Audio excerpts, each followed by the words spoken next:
Welcome back, everybody, to the Backstage Boys podcast, episode number 75. And 75? That's three quarters to 100. I saw that look on your face, and you're like, why isn't this our normal intro where we just like talk? So it's like, that we're get the impression we're not recording and we're just talking. And all of a sudden, then I go into the intro. But we're live now, Basil. We are a live podcast. We can't do this amateur type shit anymore. You know what I mean? We have to be a little more professional. Do we? Yeah, we do. We do. Okay. We even have a ticker. See this? I'm going all out here. I mean, you told me to go live. We're gonna go live. I'm really proud of you because I kind of drilled Trent. Was it yesterday? Yeah, when we talked, I was like, you need to be on time. That was a shoot. I was like really like dad stance on this shit. He was because look, I'm gonna say fashionably late, Baz. Fashionably late is not a problem. Utterly just disrespectfully late. Yeah, I've done that too. I'm not gonna say I haven't, but it wasn't gonna happen today. I was home. We're in lockdown, for God's sake. It's still somewhat of a lockdown going on. So I'm here. But you know who's also here, Basil? We have a special guest. Who else is here? We have a very special. This is our first we've had guests, but this is our first live. We've only done 2 live episodes, but we've had Phil Stamper was the first official guest, and then we had your microphone cut out, and you thought you were talking the entire interview, and then it was just me doing all the talking. That was when we didn't know how to record a podcast over the internet, and it was just horrible. Yeah, it was a little awkward. I think that's early. I mean, we're 75, and I think that was like 5. So, it was early days. Very, very early. Yeah, and then 2 Heels in a Face are regulars. They're good buddies of ours, which we need to get back on. Yeah, but, which we will. But when we've had Nate, obviously referee Nate Speckman, my favorite referee in the whole world. Yay! But very special guest today. This is a very unique and very interesting guest to have on, because I could be wrong. I'm going to ask him when we bring him on how many podcast interviews he does. But let's bring him in. This is the editor-in-chief of PWI, Pro Wrestling Illustrated magazine. Kevin McElvaney is here. Here we go. Kevin, what's going on, man? Whoa, there I am. Hey, what up, Kevin? Kevin, I got to say right off the bat, I'm a kid who grew up buying PWI. Okay, I was, before the Wikipedia days, the almanac was my go-to. I have worn out more PWI almanacs than like anything in the world. I have boxes of PWI at home. It's crazy. So it's a trip, man. So I'm glad to have you. It's very interesting to have you here. And I know you and Basil have gotten close recently, so working together. So welcome to the show, man. Yeah, I pay him lots of money so I can get my photos featured in the magazine. Wait, is that how it works? Yeah, After did this whole time? Did the wire transfer for getting the cover photo clear yet? You're not on mute, Basil. But Kev, what's going on, man? You're the editor-in-chief of PWI. That's a big title. Just put that out there. Yes, it is. And like you, I also grew up with PWI, the magazine, the almanacs, the sister magazines. The Wrestler, Inside Wrestling. Yep. Numerous other titles. But also PWI was my first professional writing gig out of college. So never published before that. And then in PWI. So that was a trip even then. And then now, I mean, the novelty still hasn't worn off. Being editor-in-chief of this magazine I grew up reading, it's surreal. And people throw that word around a lot, but there's no other way to describe it. I can imagine. And one thing I wanted to ask you all day today, I was like, isn't it crazy that in a digital age, right? Like we live in this digital age where everything's especially wrestling, right? It's all websites, Twitter, but there is still a power in print. And that still exists today. Like there is still something very special about print media, that tangible aspect of it where I can hold this magazine and I could see it, and I could give this to my mom and say, look, I'm published in this magazine. Look at that. As opposed to a website where it's that's great. But something about that print magazine, has that power still. Do you agree? Yeah, 100%. I mean, I'm a physical media nerd myself. I mean, I still buy records and, I guess it's not weird to buy a Blu-ray, but to have a copy of something, paperback books, hardcover books, And then for magazines, I mean, I subscribe to 5 or 6 magazines that aren't PWI, not wrestling magazines, just all different kinds of magazines. So a big print media guy. I think there's power in it. I think there's a sense of nostalgia in it, but it's not just that, because you have, even some younger readers who certainly didn't grow up with print magazines, right? But they voted in our achievement awards. They're excited to crack open the magazine every month, which is really pretty cool. Mm-hmm. It's now, let me ask you this: where are you located? Are you where about? I never really knew where PWI was based. Was it Philly? It's just outside of Philly, in Montgomery County. Gotcha. And are you a Philly guy? Did you grow up in Philly and stuff too? Yep, born and raised Northeast Philly. So some people from other parts of the city will look at that and be like, "Well, that's not really Philly. Northeast Philly's like exurbs, I think they're called." It's not quite that, because I grew up in a pretty blue collar neighborhood, but it was like also kind of close to the periphery of the city. So I sort of had that experience, but also, I mean, it's I don't know where I was going with that, but yeah. Trent knows my love. Trent knows my love for Philly and its amazing road work. Oh, okay. Let me tell you this, Kevin. This is all sidebar. Okay, we went to the Impact tapings last year at the ECW arena. Okay, so Basil, we went to the car, and we I was at those. Yeah. Were you at those too? Yeah. Oh shit! So just like in the crowd, I wasn't. So we were all in the same building, which is wild, and we probably passed each other. I mean, Kevin probably saw me, obviously, but he probably saw you. Yeah, I was like right in the front on the other side, hanging around. So like, it's. Were you at both Philly tapings? I was at. No, I was. Were you at the House of Hardcore one, or were you at the TV tapings? The House of Hardcore one. The Muda show. Nice. Wait, no, I definitely didn't see Muda. No, okay. I was at the TV taping now. So were you? So you were at the tapings where the Rascals had the Dusty finish on LAX. Oh, God. Okay. That's the one that still hurts.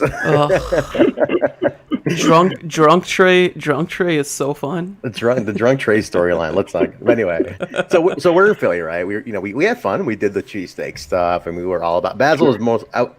I would get to the arena a little early. My girlfriend and I were going around the city and stuff. Anyway, it's on the last day we're leaving, and he's driving, and his Google map, it's like, Tom, go here, go there. He's taking wrong turns. He's all over the place, right?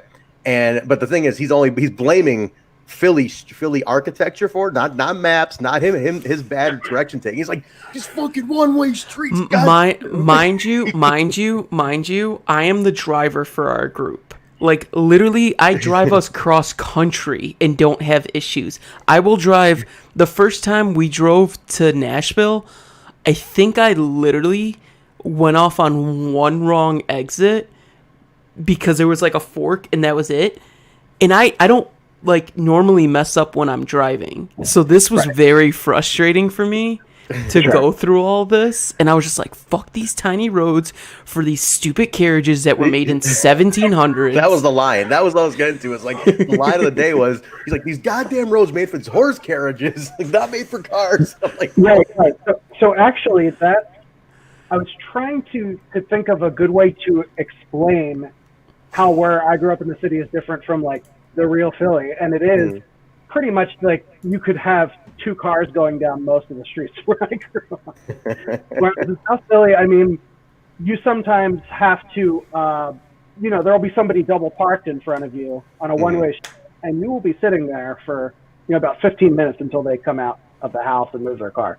It's impossible to find parking. By the arena itself, it's pretty good because they have that lot out back and there's some street parking.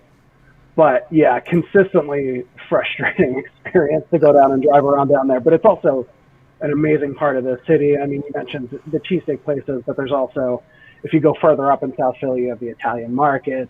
Oh yeah. You have a lot of dive bars that everybody loves. Just great places to eat. Italian food, Mexican food. There's so much stuff. Oh, that's a great town. Philly is great. So I want to back up for a second. We started off with how you got into PWI. Let's start this story because this is really interesting. Because you definitely look like a younger guy to be the editor in chief. of PWI. I want to know how this went. So you started as a writer, right? Yes. So was it freelance writing? Did you go on freelance, or how did that start? Yeah. So even back when I started, there were very few in-house positions. Stu Sachs, recently retired publisher and editor-in-chief, was in the publisher seat at that point, and Harry Burkett, who is still a senior writer, was in the office with us at that point, and he was editor-in-chief, and there was another editor working underneath him. Oh, through the years, everything, I mean, the publishing industry is tough, especially print media. It's downsized a lot. It got to the point where eventually, Stu was the one full-time person editing PWI at the office. I mean, there's a lot more than one person at the office, because there's other publications being made there. There are artists, there are marketing people.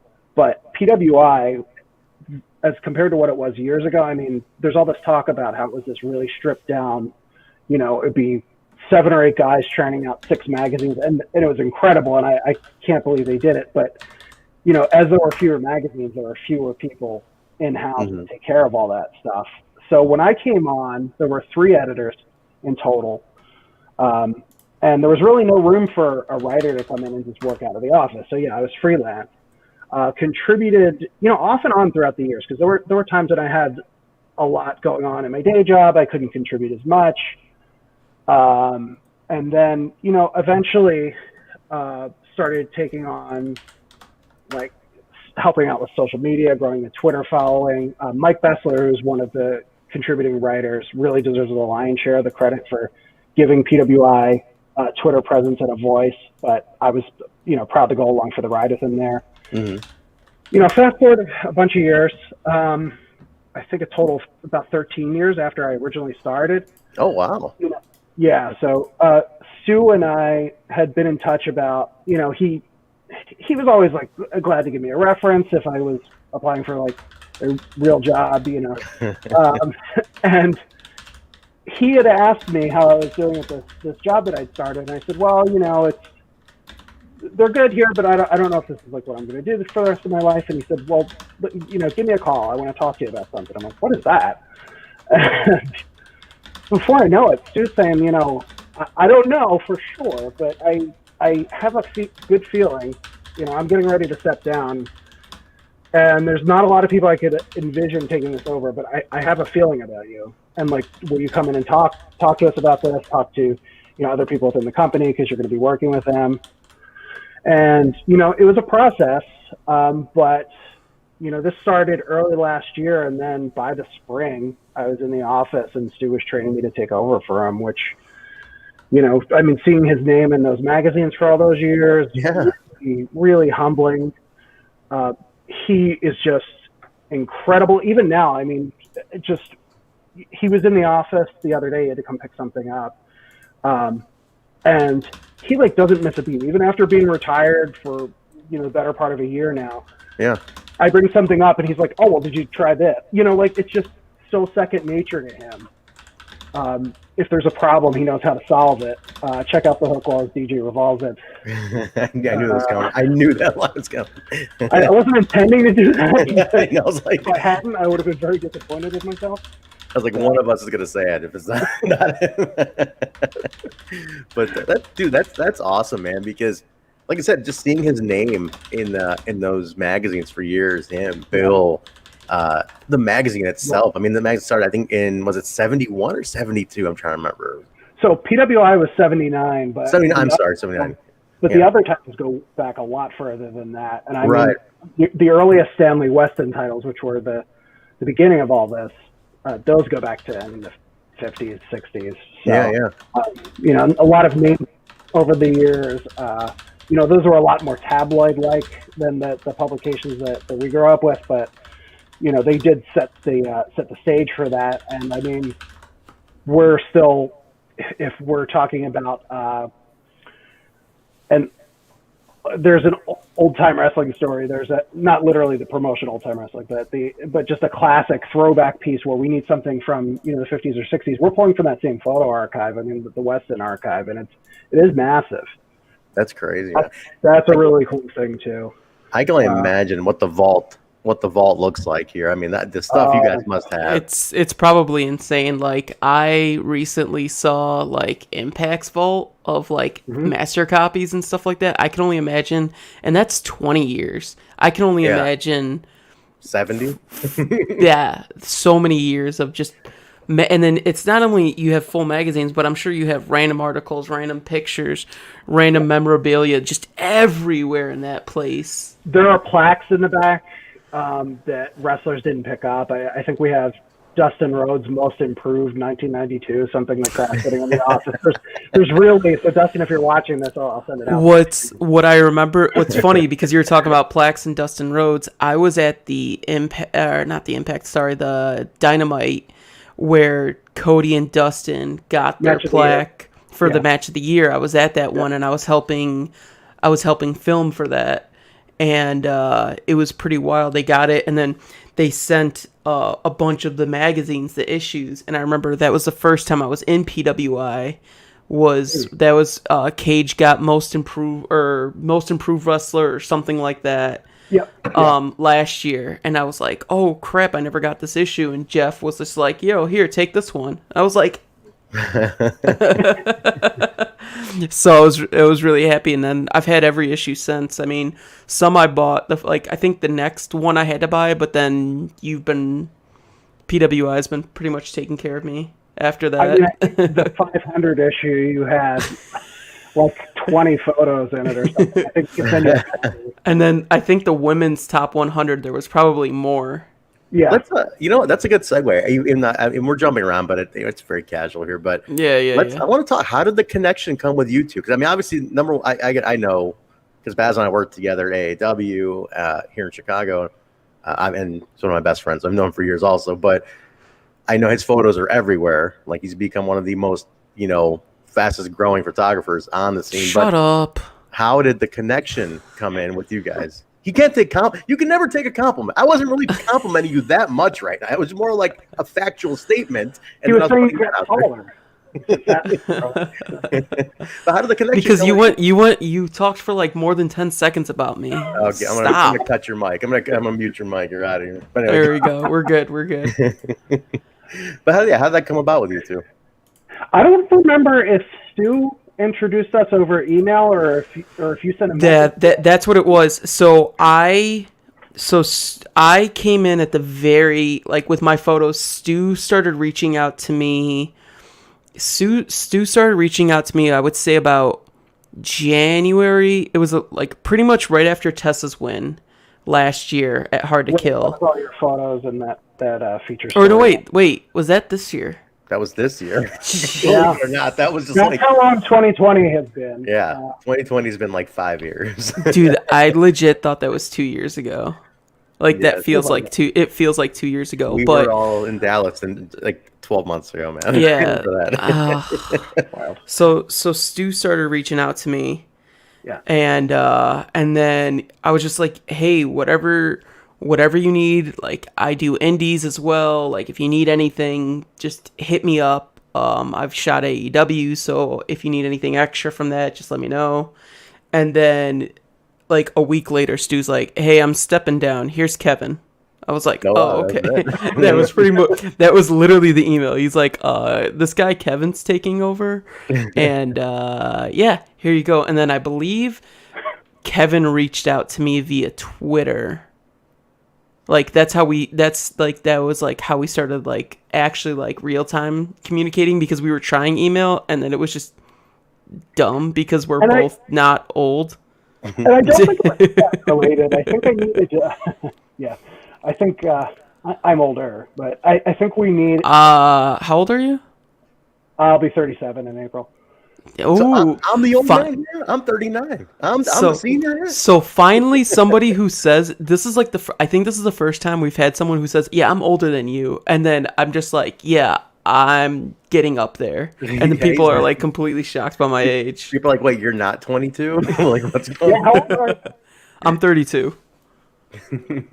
Wow, I thought for sure.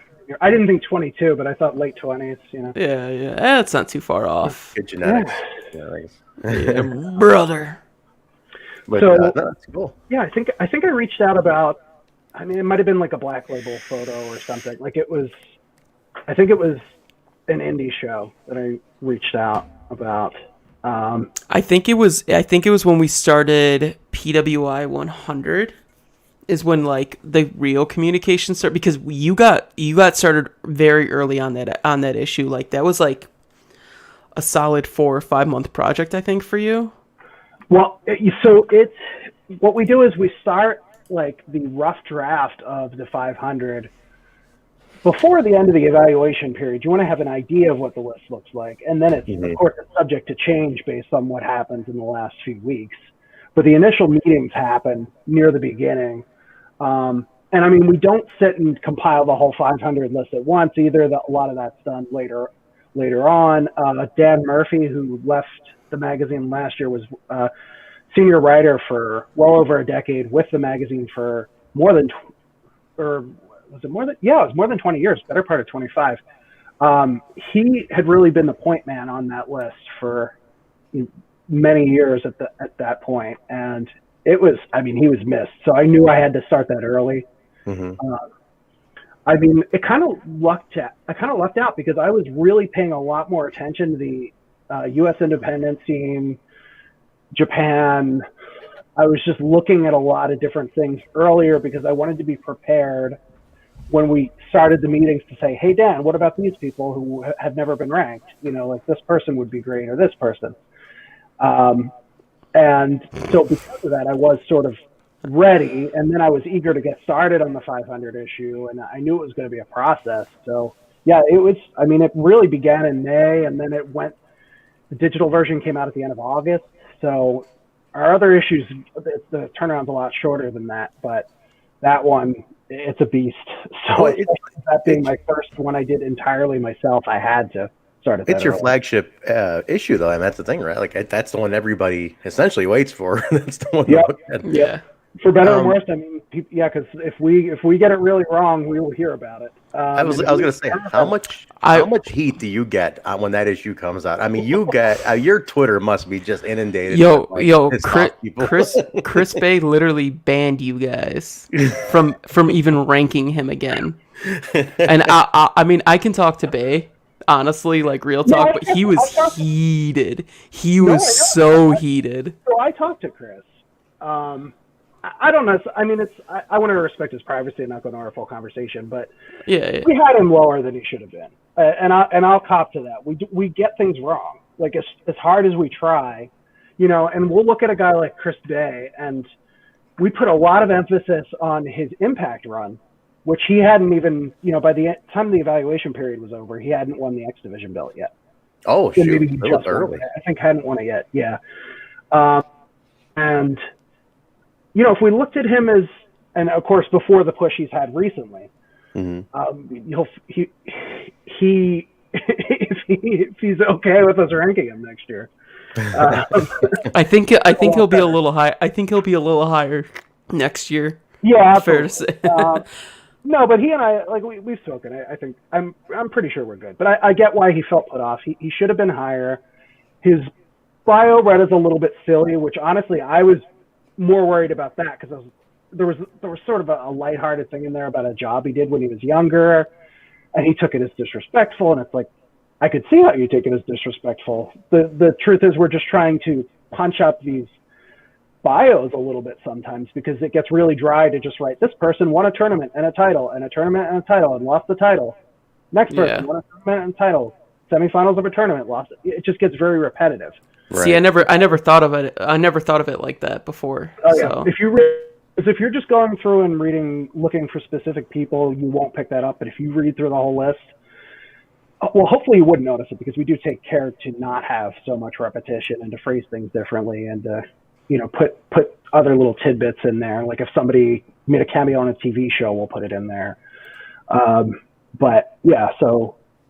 It was a process, and I mean, I don't necessarily get heat to my Twitter because I think people don't know about it yet. I have way fewer followers, but PWI was getting tagged all over the place, and there's some things that I see it and I was like, ooh, like you're right. That was a goof up. We shouldn't have done that. It was funny because I was I feel like you've made a huge push for like having it in a digital space, and the digital issues weren't as widely known still. Right. And so I was like, oh, I got the digital issue. And I had every wrestler. Can I get a screenshot of what mine says? Can I get a screenshot? Of course. Literally had DMs of like, can I get a screenshot of mine? Can I get a screenshot of mine? And then I sent it to Bay. And I just remembered. And then I remember Ethan, Alexander. I mean, all my friends and all that stuff. And basically everyone who like wasn't informed about their position. And it was just the range of emotions that I was like filtering before it got to you was just highs and lows like crazy. So I mean, I talked to Ethan on Twitter, and I mean he was kind of like, bro, I get why it's ranked like this, but I could tell he wanted to be higher than he was, and I was like, dude, it was very competitive. There were people. So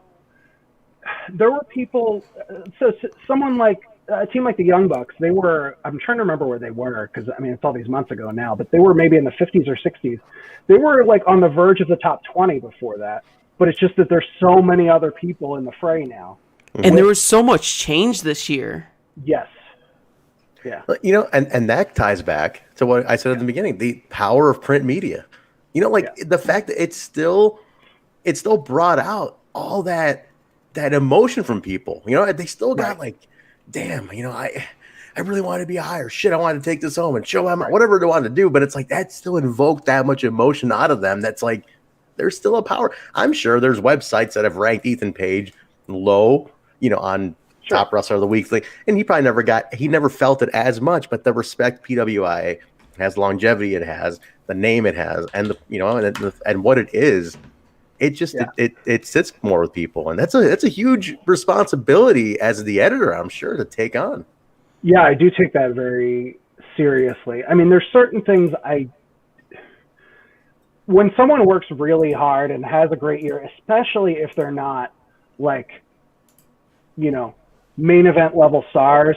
Yeah, I want to make sure that they understand that if they're ranked lower than they thought they should be, it's not a slight to them. It pains me. It's like, oh, this person really should be lower because we don't have this person in there yet. We have a discussion about that, you know, and sometimes you really get bogged down in the nuts and bolts of it, but never meant as any kind of disrespect. And really, I mean, it's a committee of people making this decision, and we're human beings, and we're fallible, and we have criteria, but it's still subjective in how we evaluate that criteria. It's not like we're doing formulas for these things, you know? I mean, occasionally, we'll put, if there are two wrestlers who are close, we'll put their win-loss records up next to each other, or how long they held a championship, you know, to try to quantify it a little bit. But the truth of it is that it's really pretty subjective. So if someone feels that we wronged them, I mean, quite possible that we did. You know, as far as people arguing over, like, there were a lot of people getting really heated saying Adam Cole should have been number one instead of Jon Moxley. Okay, I can respect that, but I'm not, you know, we're not, it's done. We stand by our decision. Mm-hmm. If you're going to just say, like, you know, you disrespected Adam Cole. Well, Adam Cole is still ranked number 2 of the entire list. You know, like, that's not disrespect. I mean, if we left somebody off entirely, we misspelled their name, all things we've done before. There have been some really embarrassing mistakes in the past. There have been times where, you know, I was working on the list in the early part, and then when it comes out, it's like, where'd this person go? They were on here. Yeah. Or this person's on here twice. There's been all sorts of just really crazy mix-ups, because it's, you know, it's this huge list, and we don't have, you know, something like, you know, the Rolling Stone top 500 records list. How many copy editors look through that? I mean, we basically have a couple, you know, and then that's it. So we make mistakes. And I mean, what I've tried to make clear on, and speaking about like this growing digital awareness, like, that people can come to me. It's not just like, oh, like the anonymous old PWI, just like, I mean, my Twitter handle's right there. So like, if you want to talk about something, within reason, and eventually we'll agree to disagree if it's something like this wrestler is better than this wrestler. There are other things that are a little more serious, and if there's an issue with how we covered something, if there's an issue with like lack of representation in the magazine, all things like this, like I take those things very seriously, and I want to actually have conversations about those. And that's something that you've done very well. Is building up building up the awareness for different types of wrestlers, whether it be race, gender, type of wrestler, like with this emphasis on the tag team, because I feel like both Impact and AEW this last year has put such a huge focus on tag team. I feel like WWE to an extent has as well, because they have they've been more faction based, I feel like, lately from what I've seen. But it's still a lot of tag team type wrestling, and I thought that was very cool with PWI to do, because they have the men's, they have the women's, and now you have a tag team, which it makes sense. I feel like I felt like this top 50 issue was a very good launching point. The article that you had, I think 3 issues ago, about black wrestlers being represented well in wrestling or not so well, depending on where you're at. I mean, we just had, for the first time in Impact's history that I can remember, not only do we have an African-American versus African-American wrestler headlining a pay-per-view, but in the same week, there was 2 African-American wrestlers wrestling 2 African-American wrestlers on the main event of the same week of that pay-per-view. It was only the second time that it's ever happened. They were saying that's it, and it happened 20 years ago was the last time it happened, which is crazy to think. There is one that I heard. I can't confirm. It was Kenny. I heard Kenny King versus Jay Lethal happened on an pay-per-view for ROH, but I don't know if was that the main event. I believe so. Yeah. Okay, so third time in 20 years. Was Righteous Reg pulled that up, I think. Who wrote I think you were talking about the AJ Gray article. Yeah. And he wrote that. I mean, Reg is awesome. So he created the Black Excellence podcast, and then 250 and then 500 list in response to the 500 not having enough representation. And I've been upfront with him about this. There were wrestlers on the independents, and especially in parts of the country that PWI hasn't covered as well, the South, certain parts of the Midwest, just flat out not on my radar in 2019. Again, not that I had as much sway over the final list in 2019, but there were wrestlers who I started following because he included them on his list. So he deserves a ton of credit, and really all the people that were critical of us after last year's list, because there was as much as you're saying now that we've done a good job with this, and we are trying to reflect the actual wrestling landscape out there and cover different kinds of wrestlers. We've not been great about that historically. So, and I mean, I've been on the staff. I could have earlier. I mean, granted, I didn't have a lot of power to actually make the changes, but part of this is like, okay, well, I'm here now. So like, what can I do to, get the word out about, I mean, really even just from a standpoint of these wrestlers deserve to be seen, and like, they'll have a chance of, maybe selling a little bit more merchandise or getting a few more eyeballs on them. And sure. Social media does that, but print media can do that too. And, but we also know, with like backtracking a little bit to like your influence, wrestling is not an industry where you just come in and make changes, especially if you're a young kid or someone new to the business. Like, sure, I know it firsthand. Trent has seen how my influence is with certain things has changed over time, especially at Impact, because Trent has literally been there with me day one. Me and him drove down together to Homecoming last year. And the difference between now and then is drastic. So wrestling is a business where just because you're good doesn't mean people will listen. Oh, it takes a lot. It takes anybody. I've always said this. especially in wrestling, more so than any other. It might be than any other type of industry. Anybody can do anything once. Wrestling is all about the consistency, and that's what people pay attention to. And it comes down to it because there is a predetermination to the business, right? So anyone can do it. They look at you, you go in with a critical eye on you already. Well, no matter what you do, whether it's magazine, photography, producing, they're already looking at you, ready to open the wound on something you did wrong. So the thing is, like, you can only watch yourself so much. A lot of it is that trial and error. Like you said, you're not going to change it overnight. You were there for years. Like, yeah, I could have done it. But yeah, it's like, but at the time, on that note, it's like you weren't conscious of it. But as you grow within it, you learn about it. You make the changes as things come up and are presented to you. Like, hey, let's try this. You're like, actually, yeah, let's try this. I didn't think about it. Somebody else did. Let's give it a shot. It's evolving.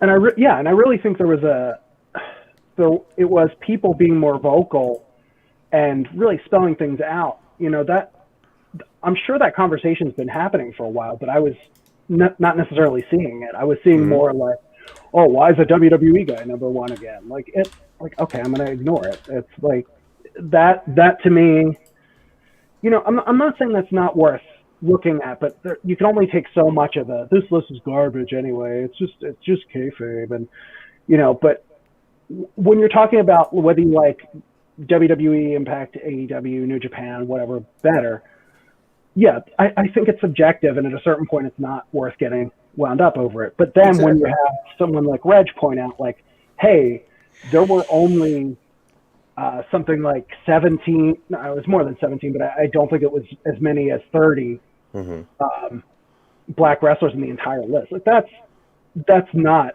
all right, because we all know there's a lot of different, just dozens and dozens of talented wrestlers of color out there. And I mean, his list last year, just 250 right there, and it wasn't enough, so you had to go to 500. Are all 500 on his list going to make our list? Well, no, because I mean, we're covering the entire globe, and sure. But he's putting people on our radar because this is his passion, and he's out there researching it. And the same thing, we have guys who focus on,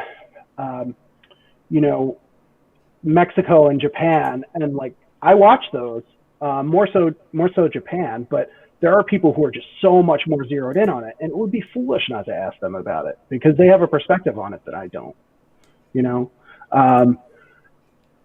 I don't know. I think that's, if nothing else, like, that's what I really have been trying to accomplish so far at the magazine, is kind of bring it, modernize it a little bit. Stu kept the ship afloat for so many years and did such a great job of, like, the presentation of the magazine. It was better than it's ever been. He was getting to the point where the stories were less about, this kayfabe, the feuds and things like that, and more about the people behind the characters, which I think that's the way to write about wrestling.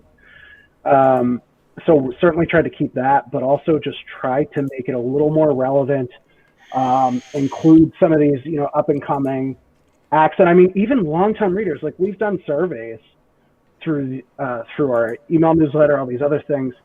We've had longtime readers who've been with us for 40 years, and I like it a lot. But you do cover the big promotions a lot, and I really want to know more about what's going on in the independent circuit. It's like, oh, really? Like, you're like, well into your 60s at this point. Just basically told me in the survey, and you're still looking at, and that's pretty cool. I mean, even in the achievement awards, it was stuff like, oh, I didn't know about this person before, and I read about them in your magazine. I really like their work. Like, that's pretty cool. I mean, it's anecdotal and it's small, and probably Twitter's doing a lot more than PWI does on a short term. But I think there's, I take this seriously on that level. I like want to make. I love wrestling, and I just want more people to know about all the great wrestling that's out there, because there's so much. There's a lot. There's more than ever now. And Trent and I always talk about, like, the big indie boom that happened in 2015 when Lucha Underground wrestlers were allowed to wrestle on the indies because they weren't taping as frequently. Mm-hmm. And I'm just like, man, if there was PWI coverage back then on the indies, like, it would be so normalized. And I think like, and I'm just like, now you're giving that platform for now in a time when it isn't indie wrestling is popular, but it's so niche within indie wrestling because everybody's within their own groups. Like there's IWTV to watch everything, but with everybody being picked up, there's so much local talent that we don't know about, and I feel like it's like, oh, why don't you know about blah blah blah, or you're sleeping on them. It's like not sleeping, it's just it's hard to know everybody. There's only so much you can know. There's a lot, yeah, and it's like, and I feel like now you are going to be able to start giving that platform to an audience who might see John Moxley on the cover, or see, as they know, as Dean Ambrose or AJ Styles or Seth or Seth or something like that, and then they read through the article, and then they'll get to see these indie guys, and it's because of the push that you and your team have been making and doing well done articles. Like this last article on AJ Gray was fantastic. Yeah, Reg really did a great job, and I knew he wanted to write that a bit as much. AJ wanted to get out there and talk about that, and I they already knew each other, so I didn't like connect them, but I approached them both and said, should we actually do something with this now? And both of them agreed, like, hey, yeah, there's this conversation that needs to be had that maybe not some of the PWI readers aren't even necessarily aware of it because it's taking place so much on Twitter and things like that. Mm-hmm. So that's where I think that's good, and it's not to pat us on the back, although I will pat again Reg on the back for doing a great job on the article, and AJ for just being an awesome wrestler who actually gives a crap about everything that's going on in the world and wants to see the business be better for himself, for his peers. Don't know where I was going with that. This opens me up to a topic I would be remiss to not bring up though, because so, and I was told. So I do an Impact Wrestling podcast. I'm a big Impact Wrestling guy. A lot of our listeners who are in here live right now are Impact listeners from that pod, and a lot of people wanted to know. So there was a big controversy. You got yourself into some heat now. I think you know where I'm going with this. There's some controversy around the Impact World title, or the world being the operative word here, right? So there was a question that people said you got to ask about this. They said if you're gonna do this on the Backstage Boys, you got to ask about this and find out what was the deal surrounding this? What's the criteria? What happened here? Especially when, and let me just set up what I know and what people have discussed with me is that, it is a brand on a global platform. It's been around and it's got lineage 18 years back. It has history. It's been defended internationally, whereas titles that you are recognizing have not gone international yet. What was it with Impact? Where did the issue with it all come in? Why was it dropped? From PWI's recognition. Just break it down. This is your platform to break this down. Yeah. So the real question is, when are you changing it back? That's what we're getting at. The roundabout thing here, Kevin. Kevin, we don't care about your reason. We just want the world title status back. No, I'm joking. When that check clears. All right, get the merch box over to Hold on. It's Kevin. Quick pay. Okay, PayPal clear. Okay, there you go. I don't think I have quick pay. So, yeah, I mean, it's not the kind of thing, and this is not to pass the buck, because the tweet that everybody got very mad about, I made the tweet, and that was my real first sense of a Twitter beef ever, because that was... Oh, so that was you. That was you. Our whole friendship is gone. No. That wasn't me making any new decision about the title. People periodically ask us about what the recognized world titles are. So I was like, let me put this tweet out there just in case people don't know. And I should have foreseen what happened. Not just Impact. I had the NWA fans after me. Yeah. Honored, MLW. Yeah, not to leave those guys off too, though. MLW, like, the promotion was like, hey, what's this about? We have a good relationship with you guys. Why don't you like our title?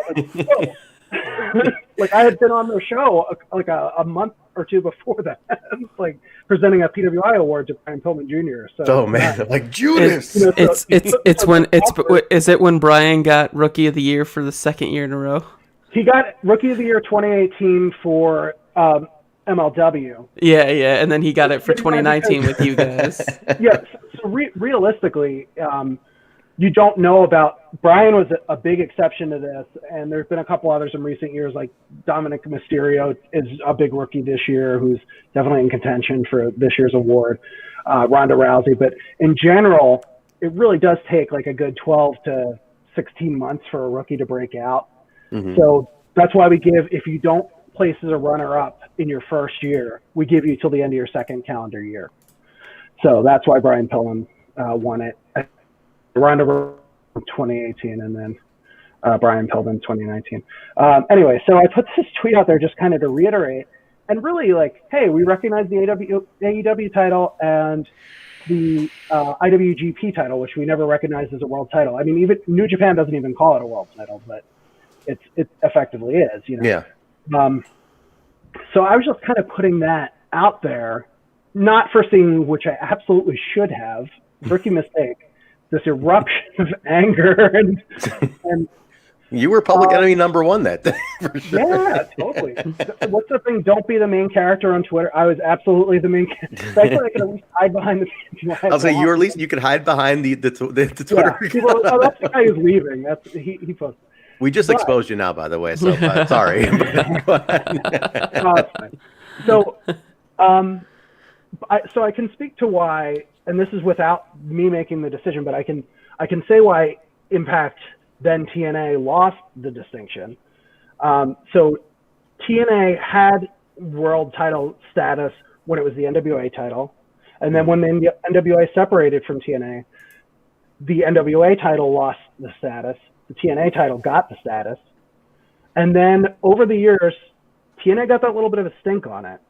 There was just, the whole, just some questionable business decisions, booking decisions.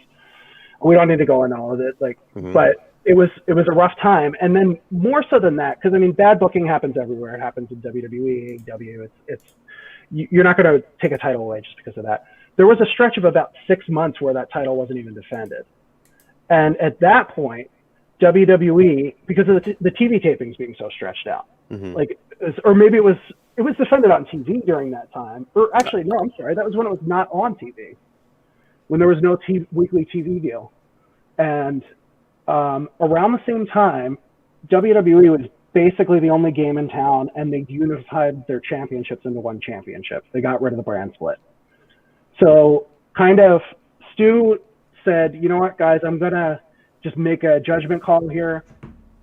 WWE is the world title right now. There's not really all these different promotions with these really prestigious titles. It's not a slight to anybody else, but I think just to simplify things going forward, this is the world title. And then over time, WWE reintroduced the second title. AEW's popped up. And then, of course, in the meantime, New Japan had become this global phenomenon in a way it never really had before. So that's how that occurred. Now, I mean, that conversation, as far as I'm concerned, is not over. And the balance I'm trying to strike here, and I have these conversations with the writers, and we try to figure out how we're going to approach this. You don't want to call everything a world title unless you do. And then if you do call everything a world title, then it's kind of meaningless. You know what I mean? So like if you were to say like just Kevin starts the Kevin Wrestling Federation tomorrow and makes Trent the world champion, like is that a horrible decision? Yeah, and I see where you're going, because at AAW, where I'm a producer, they're very adamant on calling it the AAW title. Same reason Vince only called it the WWE title for a long time. He's like, this is our universe. This is the world to us is this. And sure, I get it. Yeah. And you don't want to just fall, because like, hey Basil, there's some shindies in Chicago that, they've run in front of 3 people and it's like the world champion is here. It's like, come on, man. Yeah, there was there's only one title that can claim technically, besides AEW's, that can technically claim a world title status, and that's Freelance's, because Freelance's has been defended in Mexico and Canada. So they gave it that world title. They themselves gave it the world title status when it officially started becoming defended. When Stevie Fierce took it down to Mexico, and then Ethan Page brought it up to Canada, and somebody else brought it up to Canada as well. Yeah, but that was same thing at AEW when Sammy took it to England and Germany. I told Danny Downs, I said, you should start calling it a world title. I mean, at least in promos and stuff. And he's like, it's just AEW title. So I mean, there's been other. I mean, not indies per se, but I mean, you have the Ring of Honor title, the MLW. MLW was inactive for a while, but that championship going back was defended all over the world. Right. The NWA title, of course. But then the NWA's got kind of a fractured lineage because the brand will sort of, go very underground for a while, and then all of a sudden there's a big push behind it. The NWA is a tricky one for sure, absolutely. And Nick Aldis has done amazing things for that title, and nobody can argue with that. But he really had a lot of legwork to do there. Sure, so absolutely. Is, are we just is the title enough just on Nick Aldis to it? And I mean, even then, arguably it is. So I'm kind of on the threshold here of potentially opening this up a lot more, giving recognition to promotions we should have recognized forever ago, and then maybe there's a dozen world titles we recognize. But does that feel, if we're actually saying it means something when we call something a world title, is that too many? And I'm actually asking you guys, like, does that feel like too many world titles? I think what should qualify it for a world title, like, obviously you can't have all these indies be a world, you can't give those, but if you're on TV and you have people paying for a monthly or a quarterly pay-per-view, it's kind of a different thing, a TV thing, because now there's so many things on TV, and I feel like Billy and Lagana and everybody else at that NWA crew did a very good job of repairing a legacy for a title that I was very down on, because Trent knows I'm a huge Adam Pearce fan, and the 7 stages of hell, or the 7 levels of hate. He's a local guy to us, so we and I was so involved in this series, and this is back 10, 12 years ago or whatever when this happened. It wasn't easy to find NWA wrestling after post TNA, after the TNA split, because I know NWA was mad at TNA for giving Sting the title. On basically, like, Sting came in, didn't earn, which I think is fucking ridiculous, didn't earn his title shot, came into the company, got a title shot, and they got really mad, and that's what started that dissolve. But then when they have this huge match that Colt and Adam built up to in Australia, this cage match, and for right before they pulled it, they're like, we're not going to sanction this as a world title. And that, I was like, I don't care about the NWA right now. Like, that really took it out of me until Lagana and Billy stepped in. And I feel like they've done a great job. Nick has done a great job of explaining the importance of it. The 10 pounds of gold, the 10 pounds of gold series has done wonders for that title. Yeah. It's hard, obviously, legacy wise, and being history, all that stuff into it. The NWA is like the murky one. Like, it should be, but can we? And will anybody be mad, or does anyone, like how Kevin was saying, does it devalue the world title status? If I can chime in on this real quick, Kevin. Sorry. NWA wise, then you hit a good point, Basil, because it's murky. It's got that, it's always been hitched to another. In recent years, it was always a part of something else. It always appeared on a Ring of Honor show. And then it was part of TNA for a long time. It was always like affiliated with somebody to get that vehicle to be seen, right? Until recently, with Billy's involvement and all the, and I feel like all that's really stabilized. Like the whole thing with Billy Lagana, all the stabilizing it, like we had a center focus to it. And we're like, cool, this is where the NWA title is. We know what it's doing. Comparing that to Impact, and this is not me being biased, and I don't want to come off as biased because I am a big Impact fan. But with my thing with Impact, and why I would pitch for the fact that, like, yeah, would there be too many world titles or not? I think if there's something consistently on TV with a global outlet, like Impact does have global syndication, if it's being seen, obviously this year it can't go out of the country, but it has traveled out. I know there's plans for it to go. If it has, they were in Mexico this year. Actually. They were in Mexico, yeah. So they've, it's been defended in Mexico. Well, there was Canada. I believe there was possible. There was. I know AEW and Impact both had possible Europe plans, and it's just.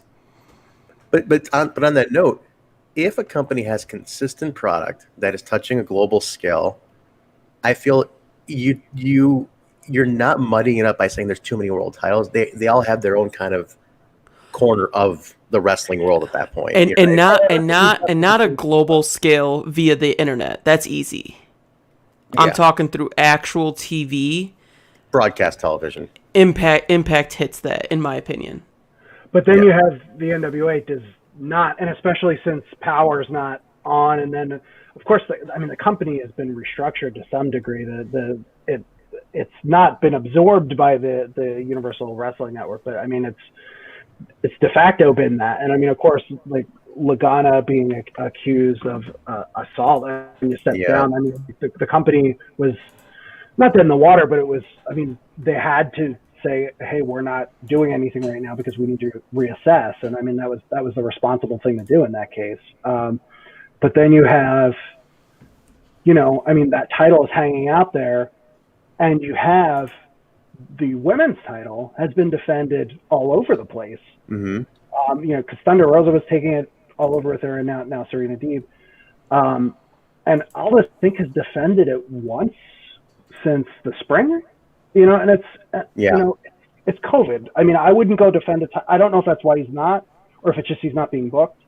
But if I were him, I probably wouldn't be defending it right now either. I don't think that devalues the title, but it's just kind of an awkward time to recognize it, which is not going to, because we have this year-end issue coming out, and it's a great place to announce some changes like that, but I don't know exactly what they're going to be yet, and I think some conversations have to happen within the staff, because there's an argument to recognize really quite a few titles, but I think it's if we have a list of 40 or 50, it doesn't.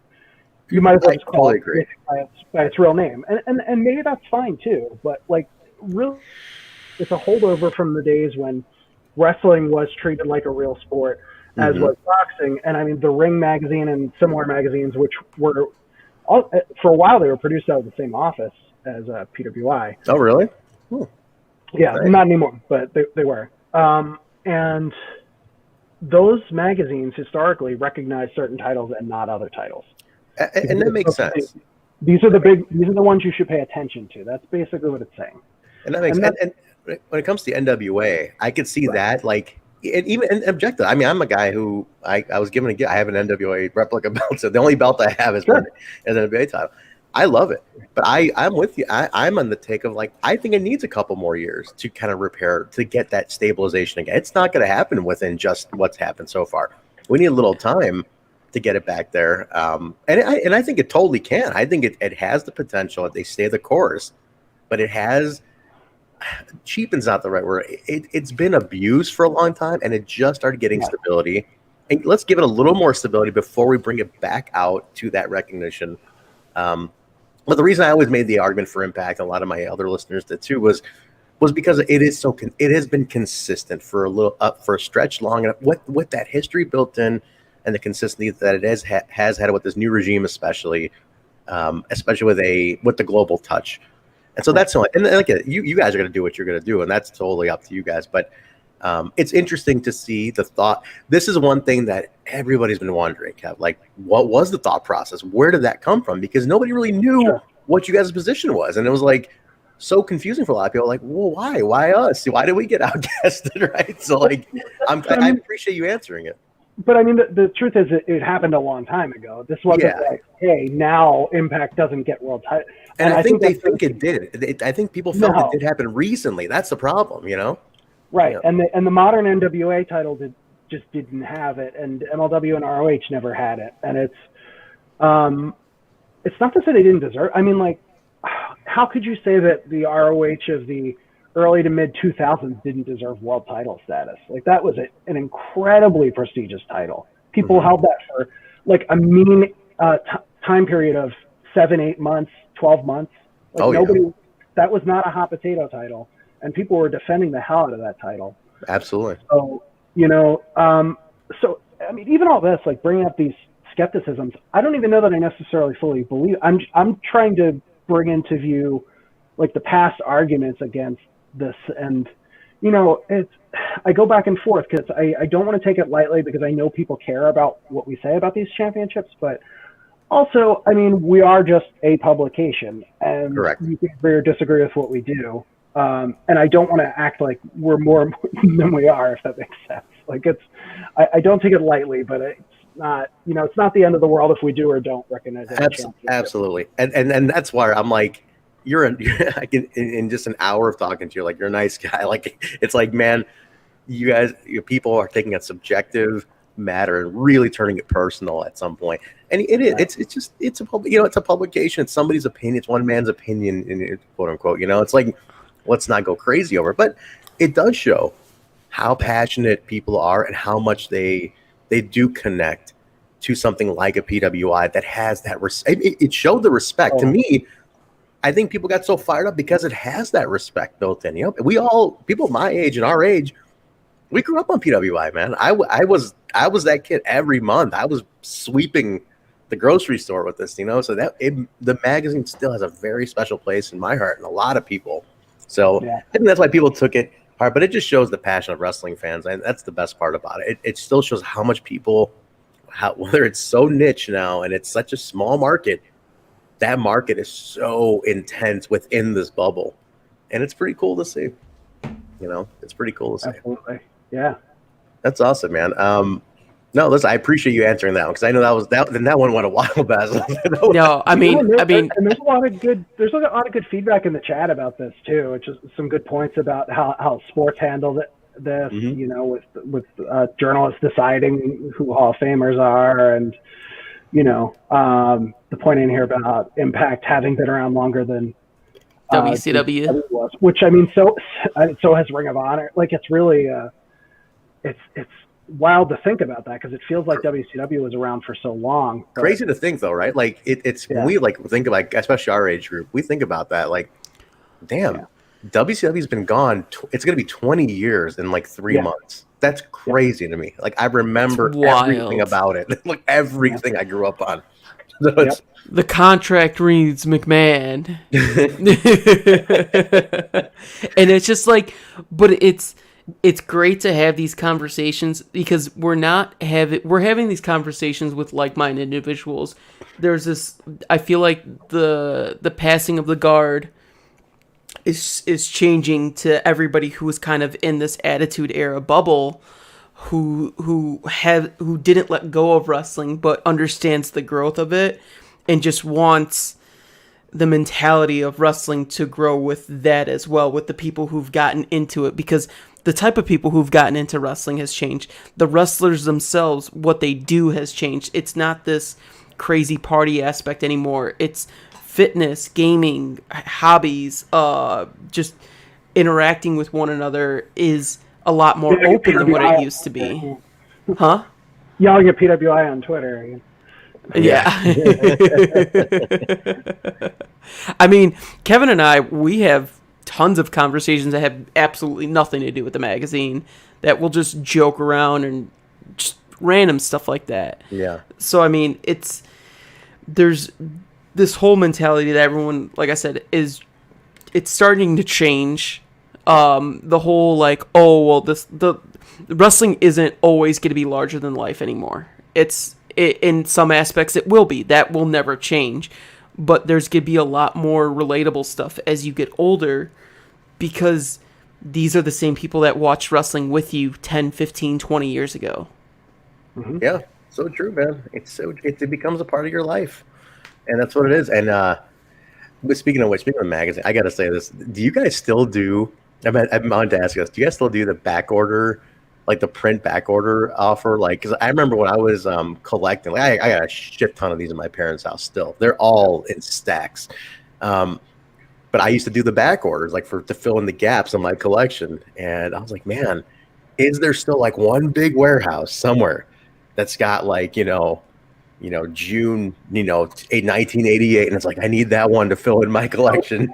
Probably not those issues. People bought those up when so our very outdated website, which I am trying to update, that's a whole other story, has cover history page, and you can click on and see the covers from the entire history of Pro Wrestling Illustrated. Awesome. That's awesome. And if there are physical copies of it remaining, and there's a possibility there are a couple stragglers of these older issues, and we'll do a proper inventory at some point. Probably let's see, because I have a stack of them that's over here. So Kev, Danny Daniels, the owner of AAW, former ECW referee, he has a collection of PWI and Inside Wrestling, the network of mags that will, I swear, if you guys needed something that was lost, he will have it, and it's an incredible back catalog of PWI. These things are everywhere in the house now. Yeah, I'll definitely bust mine out. They're literally everywhere. That's awesome. No, that's cool. If there is an older one, I mean, like it's listed on where you can order it, and if it's not, I mean, there might be some that get added there later. I know there are some of the other, and again, this is post-COVID, we have to go in and do a proper inventory of this, but some of the older, long out-of-print titles, there are even some back issues. So we do need to, again, update. I've been doing what I'm able to do. I'm not a webmaster. Like, I need to get somebody in there who can actually, help with that, because my coding ability is very limited.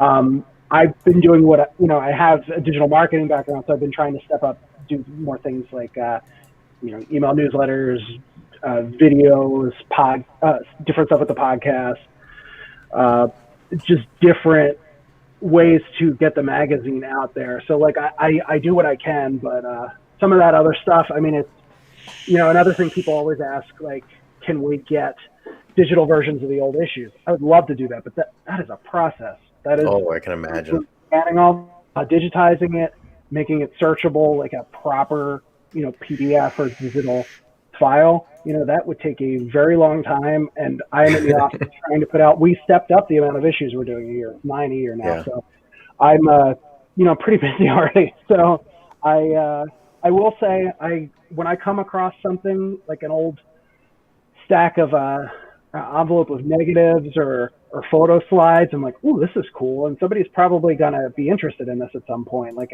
they're making a documentary or something. I'm like very gradually scanning those things. But I could never get through all of it. There's so much history. You need to hire a staff just to do that. So it's incredible. That's awesome, man. Listen, I appreciate the time. Like I know we've had you for about an hour, so I don't want to eat you up. I know you're on the East Coast too, so we'll definitely let you get to. I know you got a lot of work to do. So yeah, I'm all wound up now, so I'll end up probably drifting off, trying to. We had 3 big shows that I watched over the weekend. Final Resolution, the Tripoli Mania, and the Super J Cup tournament, which I did not finish yet. So I'm probably going to go try to watch a little bit more of the Super J Cup tournament. How much do you have to watch? Like, I can imagine you have to watch a shit ton of wrestling. Like, just keep up. So I can't humanly watch every hour of wrestling that's put out, even like the weekly programming all the time.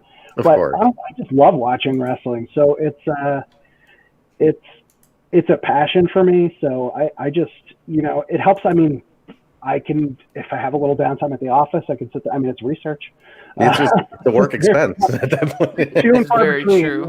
Not bored too often there, but when I get a few minutes, or if I'm scanning some photos and like that's using up most of the memory, I got video on my phone. But I mean, I picked this year to get like a lot deeper into like Joshi history and a lot of other. Like there's so much of it out there. I don't need to do this right now. I could wait. I just love it so much, and then as soon as I am, relatively caught up with what I'm going to do there, someone will tell me about a new independent promotion, or I'll decide I want to watch a couple deathmatch tournaments because I haven't watched a deathmatch tournament in a while. You know, something to do, right? It's just it's good. I really lucky to be able to do what I'm doing and get the good word out about pro wrestling. So it's like, it could be worse. You could be working a very boring job, like, you know, selling, like, you know, packing peanuts or something. But yeah, you get to watch wrestling. So actually, if you guys need any packing peanuts, because I've got yes, actually. Well, Kev, let's get some plugs in here. Where can people follow you? The magazine? Where can they subscribe to the magazine? Like, get all that in, man, because we put this on all platforms. This goes on everything, and this is going to reach a bunch of people. So if they're interested, Sure. Where can they get you?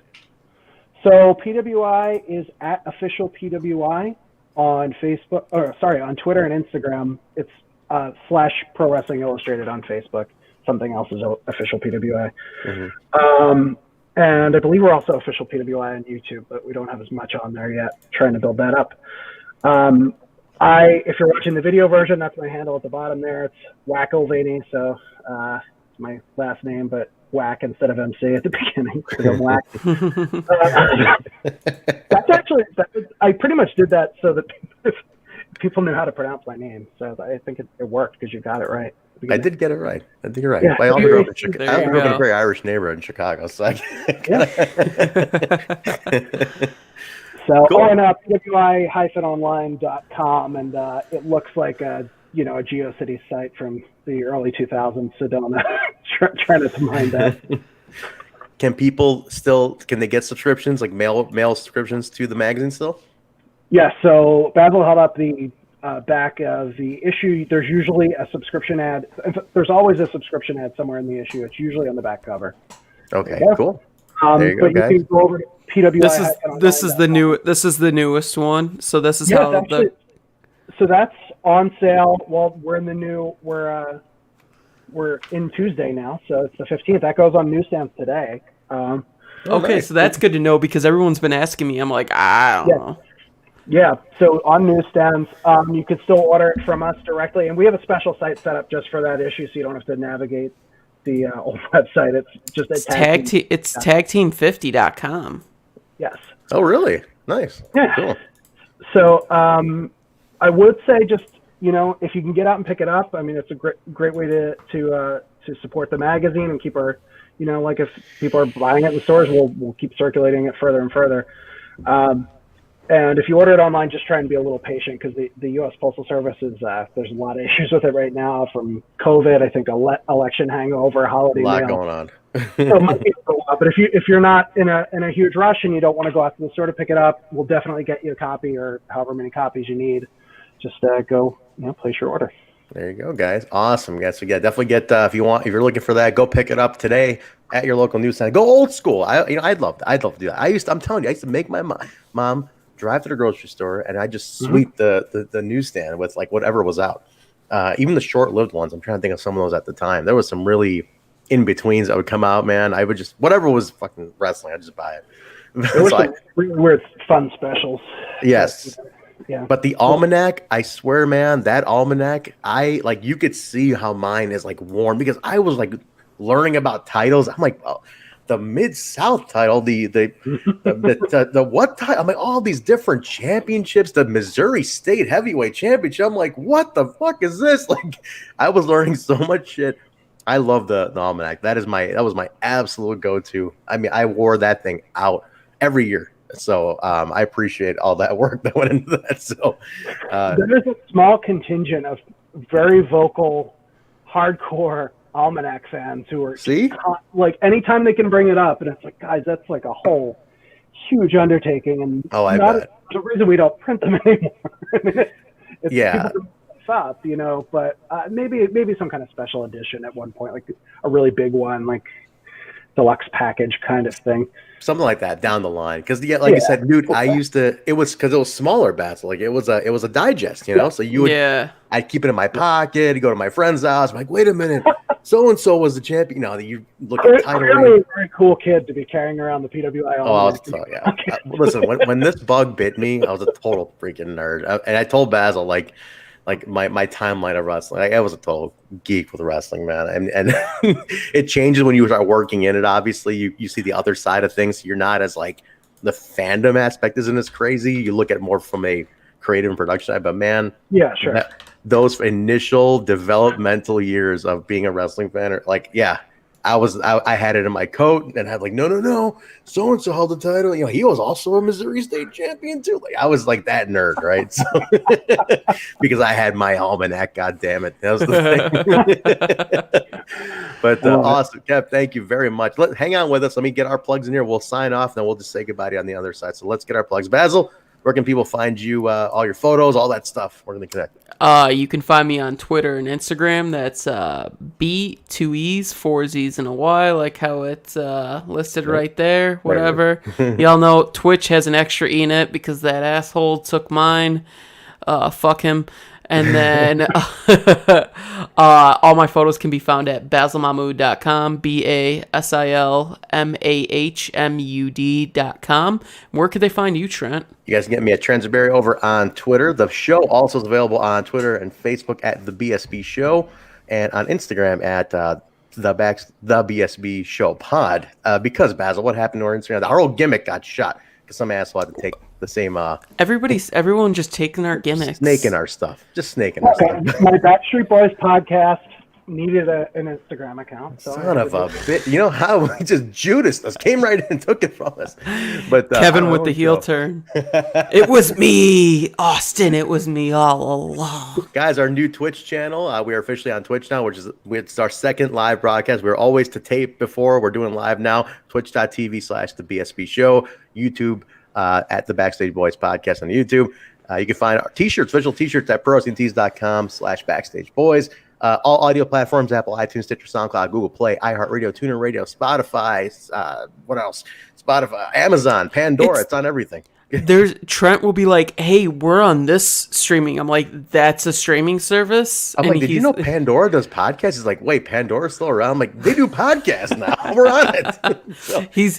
I saw the links that we have. It's like 56 links. I put us on everything. So, guys, definitely rate, review, subscribe, connect with us, give us your feedback. Definitely connect with Kevin. Get that new PWI. You know, if you are whatever company you're a fan of, it's represented in this magazine, and there's a lot of history here. If you're still a collector, it's still great to have physical media. I'm like you, Kev. I have a big vinyl collection in the shelf behind me right there. Nice. I have a ton of vinyl. That's only half of it. I've been bringing it over in pieces from my parents' house still, which has been sitting. I just got shelving, so I love physical media.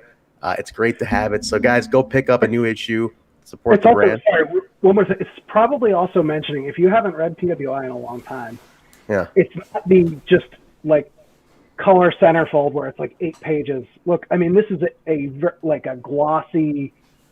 I can see that. Here. Just really nice. Just so people can see. I'm not even picking a page. I'm just gonna go to something. No, honest to God, I'm not even trying to be biased for myself. I'm literally picking random. I'm literally picking. No. But I'm picking random stuff. Yeah. And it's all fantastic. It's all colorful. Like he says, everything is very well done. Like even indies, like we were talking about representation right here. When was the last time you saw anybody who was just on the indies having a full? And this article was done before Kevin knew anything about C-Stars being in Impact. This was all done well ahead of time. But there's everywhere is colorful. It's fantastic. It's awesome. I mean, look at this here. This is sick. That's cool, man. This is the bias part that I'll pick. Of course. Yeah, put that down. Get out here. But I'm just saying. And then it all looks great, and you've done a fantastic job with it. And the North, just whatever. He's getting his plug in here. Look at that. But, did you outright say that your photo is on the cover? Did you point that out? Oh, he pointed out. He's put that out several times. Hey, I this is a 5-ply wood board. This was like a twice printed. I was so excited about this, man. That's awesome.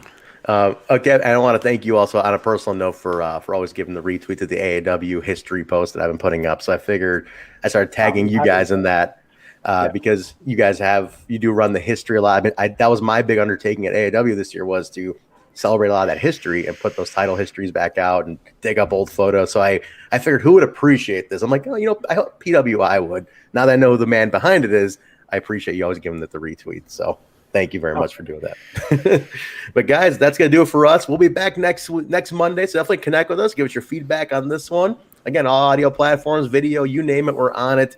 But either way, be in touch, and we will talk to you later. I'm going to sign out, Kev. Hang out for a bit. I'm going to get the outro here, Basil. Let's say goodbye to these people. Bye. See you, everybody.